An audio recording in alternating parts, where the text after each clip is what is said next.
ezelden hür bir halkız. Soyumuz bir, sopumuz bir, kandan, candan bir halkız. Güneşimiz bir, ayımız bir, birdir dünyamız. Biz Zaza halkıyız, aynı mayada yoğrulduk. Aleviyiz, Sünniyiz, evvel aslımız, biz Zazayız. Aynı cemde semah dönen, aynı kıbleye secde eden, biz Aleviyiz, Sünniyiz, evvel özümüz, biz Zazayız. Atamız bir, şeyhimiz bir, pirimiz de bir.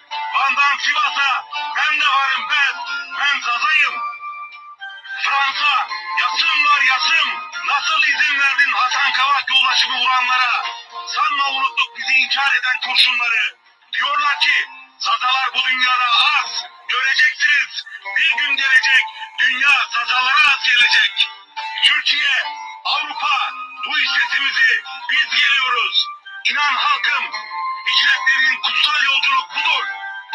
Ey bizi yok sayan şerefsizler, duyun şerefnameyi, görün sizi hayal edecek şerefimizi. Uyan halkım uyan, asırlardır yücelttik Türk'ü ve Kürd'ü, kılıç ucunda akıttık kanımızı, ölürken kendimiz gömdük cesedimizi, bize bizden başka dost yok. Biz Aleviyiz, Sünniyiz, biz asırlardır devşirilen Zazalarız. Kalk halkım kalk, gecenin de karanlığı tükendi. Sabah bize yakındır inan, daya alnını özünün aynasına. Biz Sünniyiz, Aleviyiz, evvela özümüz, biz Zazayız.